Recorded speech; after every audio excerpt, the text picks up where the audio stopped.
Bonjour à toutes et à tous. Donc, bienvenue à notre troisième webinaire spécial Mac 3.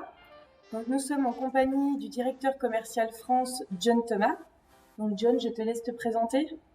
Bonjour, John Thomas, j'ai 48 ans. Je travaille dans le milieu de l'air comprimé depuis maintenant bientôt 6 ans et chez Mac 3 depuis 1 an et demi. Donc je suis très content de participer à ce webinaire chez CEDA. Merci John. Donc, dans un premier temps, nous allons visionner une vidéo que nous avons réalisée lors de notre visite à l'usine Mac 3 qui se situe à Saint-Cyprien dans la Loire. Et après, dans un deuxième temps, on va pouvoir en fait vous aurez un moment d'échange avec John Thomas. Donc, vous pourrez poser toutes vos questions. Et après, je vous invite donc pendant la vidéo qu'on va vous faire visionner, de couper en fait les micros et on pourra les remettre par la suite.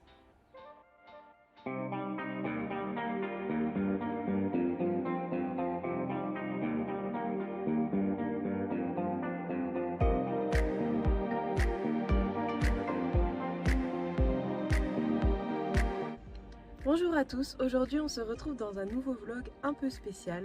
En effet, aujourd'hui on vous emmène chez notre fournisseur de compresseurs Mac 3. Nous allons visiter ensemble l'agence Mac 3 et pouvoir en savoir un peu plus sur ces compresseurs français.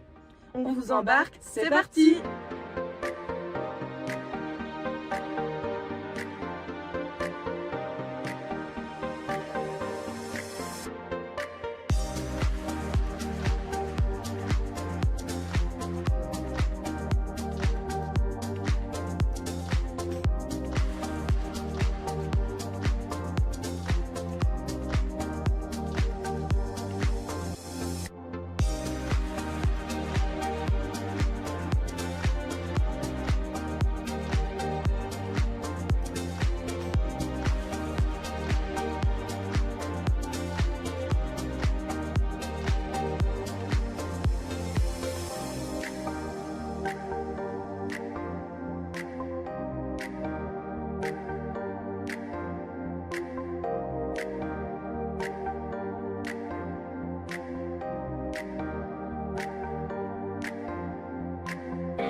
Bonjour Christelle. Bonjour Jessica.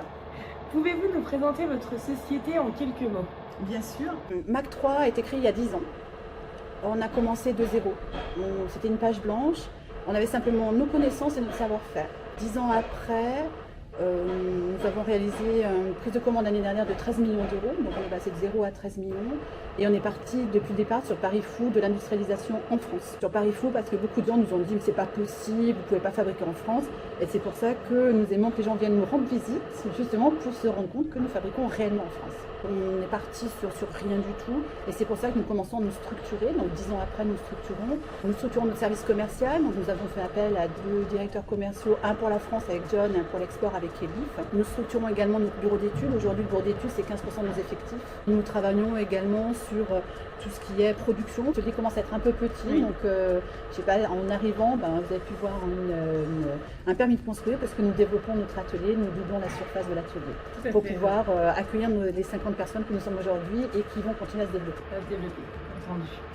Et comment avez-vous connu l'aérogommage? Donc l'aérogommage, on l'a connu très tôt, donc c'était pas l'aérogommage, c'était le sablage, puisque dès le départ de Mac 3, nous avons eu des demandes sur des sableuses. Donc nous avons développé une nouvelle sableuse. Et à un moment donné, nous avions même pensé à l'arrêter, mais on a eu beaucoup de demandes et l'aérogommage est arrivé sur ce fait-là. Donc l'aérogommage, on l'a connu surtout parce que nos clients demandaient des compresseurs. Donc on a un peu plus regardé ce domaine et on s'est rendu compte que c'est un domaine qui demandait beaucoup d'air comprimé et qu'il n'y avait pas d'alternative à l'air comprimé, donc c'est un domaine qui nous intéresse beaucoup. Ok. Et dans vos recherches de partenaires, comment avez-vous connu la société CEDA? Alors la société CEDA, on l'a connue déjà chez un client commun. Où nous sommes intervenus pour faire une présentation de compresseur à un moment où quelqu'un de chez CEDA proposait une aérogommeuse. Ensuite, M. Marandet m'a contacté. Donc M. Marandet, c'est une personne assez forte, donc il nous a contacté et qui est venu voir en fait si nous fabriquions vraiment en France, parce que lui-même était français, donc voilà, ça permettait d'avoir un lien entre nos deux sociétés. Et c'est en fait suite à sa visite que nous avons commencé à travailler ensemble. D'accord. Et c'est pour ça que vous nous avez choisi en fait par rapport à la fabrication française ou... Alors, on a choisi pour plusieurs critères. Donc, bien sûr, la fabrication française est importante parce que nous, ce qu'on veut, c'est vraiment développer ce credo-là. Mais également par la personnalité de M. Marondel. C'est quand même une personne qui est attachante, avec un historique quand même assez particulier, qui sait ce qu'il veut. Donc, et quand il travaille sur un partenariat, il travaille à fond. Vous aviez également une gamme qui correspondait à toute notre étendue de compresseurs, donc qui permettait vraiment de travailler de manière en concert. Mais également, CEDA, c'est une équipe commerciale sur le terrain, donc qui permet vraiment d'avoir un suivi des clients. Et c'est ce que nous aimons aussi, c'est vraiment, on ne vend pas qu'une fois, nous ce qu'on veut, c'est vendre une deuxième fois, voire une troisième fois, parce que les gens ont confiance, les clients sont fidèles, et parce qu'ils sont contents du matériel qu'on leur propose et du service associé. Et en quoi pensez-vous que vos compresseurs soient adaptés à l'activité d'aérogommage? Alors, l'aérogommage, tout simplement, parce que c'est un grand consommateur d'air, et les gens l'utilisent comme la source première d'énergie. Donc ils ont besoin d'avoir du matériel fiable, du matériel qui corresponde aux exigences du métier, une bonne qualité d'air et également une capacité d'air qui peut varier, c'est-à-dire on peut répondre à vos petites aérogommeuses comme aux plus grandes aérogommeuses parce qu'on a une étendue de gamme pouvant y répondre. Et vous avez des projets d'avenir concernant les compresseurs électriques? Les compresseurs électriques, on en fabrique déjà. Donc nous avons déjà une gamme électrique, mais une gamme stationnaire. Donc, sur laquelle nous allons du 2,2 kW jusqu'au 315 kW. Donc nous avons une gamme très large de compresseurs électriques. Et si vous me parliez plus précisément des compresseurs électriques de chantier, c'est-à-dire plus vers du mobile, nous y travaillons. Entendu. Et vous pensez à d'autres évolutions adaptées à l'aérogommage sur vos compresseurs? Nous, on fabrique ce que l'on vend, donc, et on vend ce que notre marché nous demande. Donc si vous nous dites, voilà, nous avons une proposition, nous avons une demande pour tel ou tel produit, on va regarder pour vous accompagner, puisque nous avons un bureau d'études interne pour pouvoir faire justement ces développements, pour pouvoir répondre à vos besoins.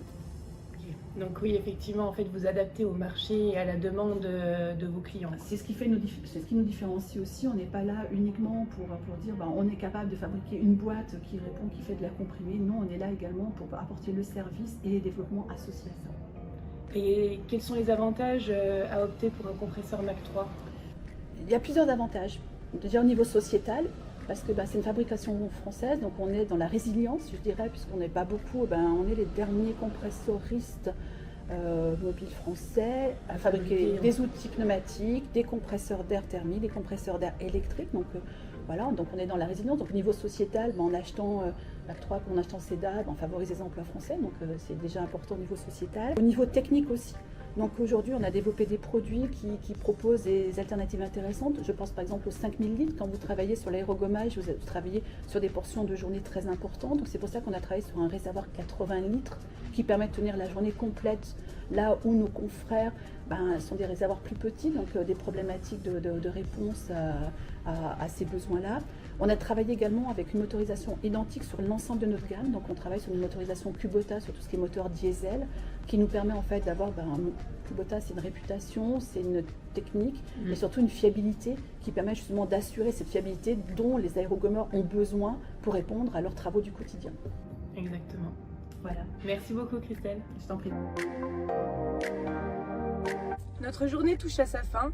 Nous espérons qu'elle vous aura plu et que vous aurez pu, comme nous, apprendre de nouvelles choses. Vous retrouverez les réseaux sociaux de Mac 3 et des nôtres en barre d'infos. Et pour plus de vidéos de ce type, n'hésitez pas à vous abonner et à partager cette vidéo. À bientôt!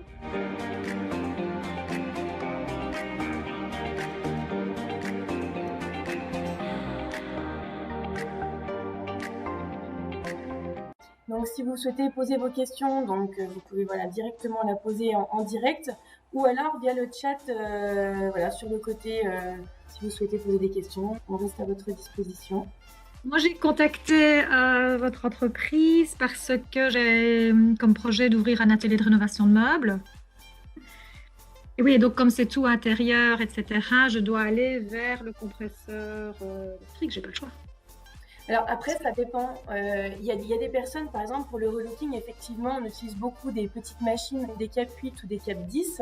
Donc souvent, effectivement, c'est du compresseur électrique monophasé. Oui. Voilà.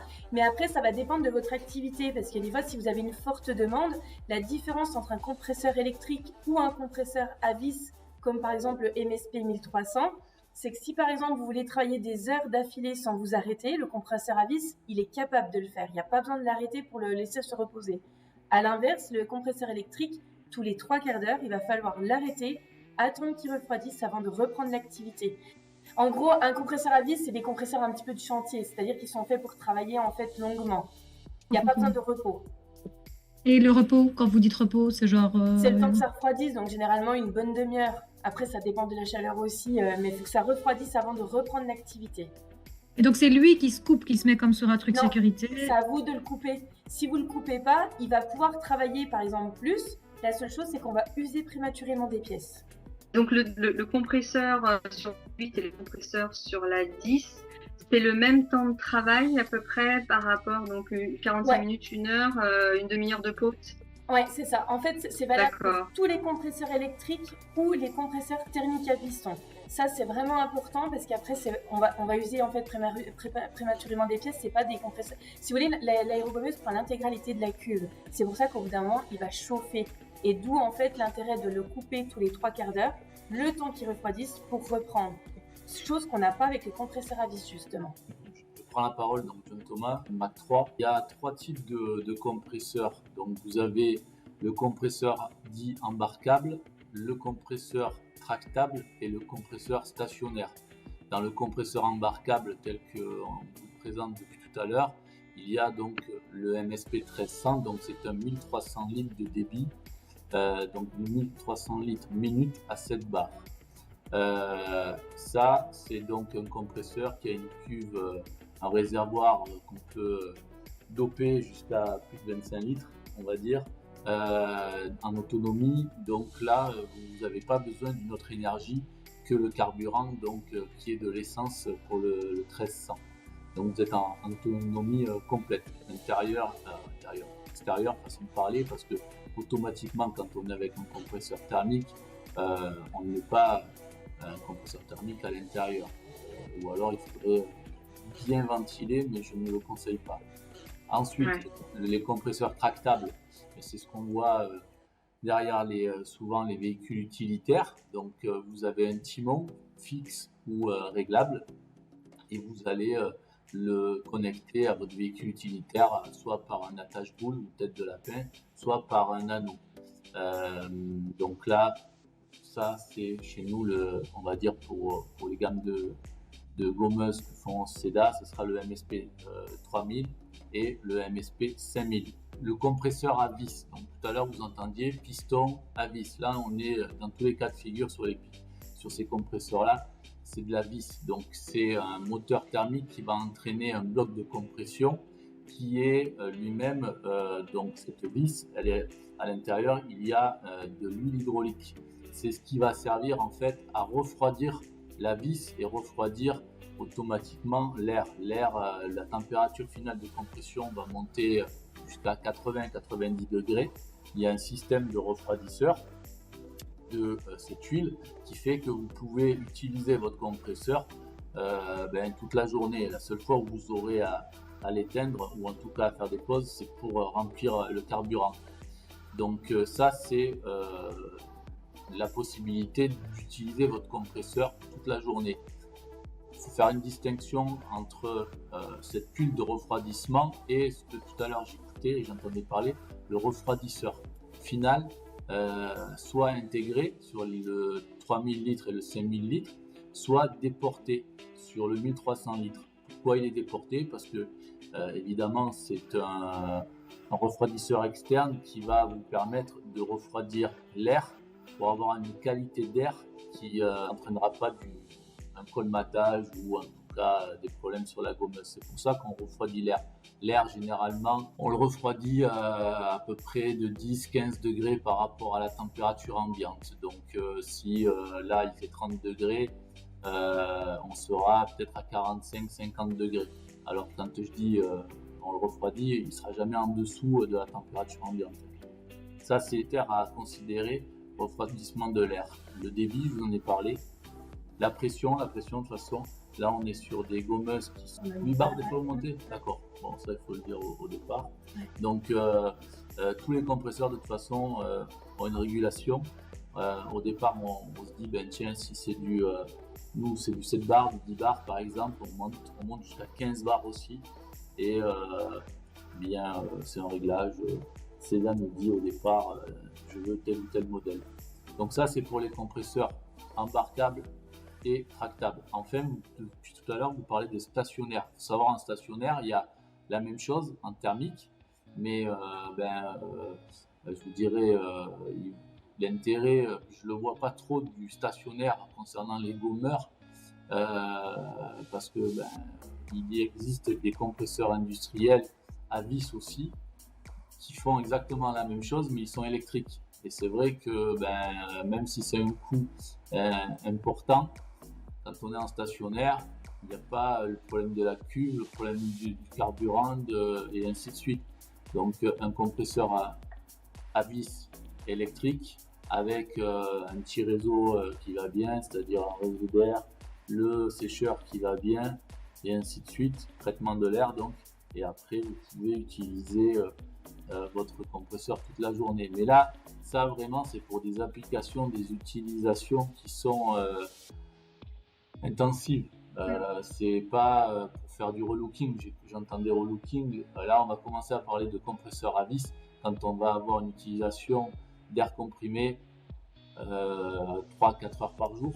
Là ça devient nécessaire d'avoir un compresseur à vis, parce que sinon un piston, vous risquez d'avoir des dysfonctionnements et des pannes, et puis parfois de le pousser un peu trop, parce que oui, mais quand il y a une pièce à terminer, qu'il faut arrêter au bout de 3 quarts d'heure, 1 heure, allez, on va terminer la pièce, et puis ça s'accumule, et puis un jour vous avez un piston qui crame. Là, il y avait aussi donc Madame Lambert concernant donc l'atelier, effectivement souvent. Alors les recycleries, j'en ai certains qui ont pris le MSP 1300 essence parce qu'ils ont laissé le compresseur à l'extérieur en fait de l'atelier, et d'autres qui n'ont pas la possibilité de le mettre à l'extérieur. Dans ce cas-là, on peut aussi proposer du triphasé à vis. Donc voilà, ça c'est possible aussi de le faire. Donc il pourra vous faire une proposition dans ce sens-là. Après, j'ai noté vos demandes, donc je verrai avec Mathieu directement pour vous refaire les propositions. Ben voilà, je lui ai envoyé un mail pour qu'il fasse le pack 25, mais dites-lui alors de faire les deux possibilités. Ah, oui, on peut mettre les deux possibilités parce qu'il n'est pas impossible qu'on bouge, qu'on trouve un autre atelier. Il y a plusieurs projets de développement dans le groupe. Donc voilà, mais que je puisse avoir les deux possibilités en plus. Ça. Parce que si vous prenez celui qui est essence, par exemple, si un jour vous remportez un chantier qui a besoin d'aller directement sur place, l'avantage c'est que là vous allez pouvoir le faire. Si vous prenez le triphasé à vis, là, non, ce ne sera pas possible. Ça sera quelque chose qui restera en atelier. Donc c'est pour ça qu'il faut bien étudier, et ça dépend vraiment des recycleries. J'ai vraiment les deux cas. Donc, oui, c'est ça, mais comme, voilà, oui. Et après, la démonstration aide aussi des fois à prendre la décision et de se rendre compte aussi au niveau du bruit du compresseur, de voir en fait, de mieux se rendre compte. Vous vous déplacez partout en France, comment ça se passe en fait? Oui, donc on est 4 commerciaux actuellement sur toute la France, donc c'est séparé en 4. On a des camions qui sont équipés, donc on a plusieurs machines dans nos camions avec donc le compresseur dans le véhicule, donc on est complètement autonome. Et après, donc effectivement, il peut y avoir une démonstration. Donc généralement, on se déplace chez les clients et le rendez-vous, il faut compter à peu près 1h30, 2 heures. Et on fait directement des essais chez vous. Ouais. Ou à l'inverse, il y a des clients qui souhaitent venir directement chez CEDA. Et là, on vous reçoit avec plaisir à l'agence. D'accord. Et c'est gratuit? Enfin, si on ne prend pas chez vous, par exemple, c'est juste une démo et que finalement ça ne suit pas, ça se passe comment? Non, la démonstration est gratuite. C'est un service qu'on propose. Ouais. C'est bien parce que c'est vrai que quand on débute, on tâtonne, quoi. Donc on va essayer les abrasifs, mais ça a un coût. Donc vous disiez tout à l'heure de ne pas réutiliser de l'abrasif qui a déjà été utilisé sur un bois, sur le bois, surtout tendre. C'est quelque chose effectivement où on a tendance à dire tiens, je vais utiliser un abrasif réutilisable sur ce support-là, alors que finalement on risque de faire des bêtises plutôt qu'autre chose. L'abrasif est très important. Ouais. Tout à fait. Okay. C'est ça. Vous envoyez ça aussi dans votre groupe, vous avez des petites notes du genre tel type d'abrasif pour tel type de support. J'avais vu aussi ça. Ouais. C'est ce que j'allais vous dire. En fait, on a ce qu'on appelle le tableau des applications. Donc en gros, il y a toute la liste des abrasifs qu'on propose, les granulométries, et à côté, vous avez des exemples d'applications. Donc notamment, quand je vous disais par exemple pour le bois tendre, on va utiliser tel abrasif, pour le bois dur, tel abrasif, pour le métal. le Pierre. Enfin, on a fait vraiment des exemples, comme ça vous aide déjà dans un premier temps à vous projeter, à voir déjà ce qu'on est capable de faire. Parce qu'on n'imagine pas tout ce qu'on est capable de faire avec l'aérogommage. Vous pouvez faire aussi bien du décapage que du nettoyage. Pour information, la société SEDA ne ferme pas pendant l'été, donc il y a une permanence tout le temps. La seule semaine qu'on ferme de l'année, c'est entre Noël et Jour de l'An. Pourquoi? Parce que de toute façon, les clients, souvent leur grosse activité, c'est quand même l'été, donc il faut qu'on soit présent pour les abrasifs déjà, et puis pour le conseil, pour l'atelier. Donc la seule semaine, c'est entre Noël et Jour de l'An, c'est la seule semaine qu'on ferme. Après, on en est effectif plus réduit l'été, mais on tourne. Merci beaucoup en tout cas pour la participation. Merci À bientôt. Merci à vous. Au revoir. Au revoir. Au revoir.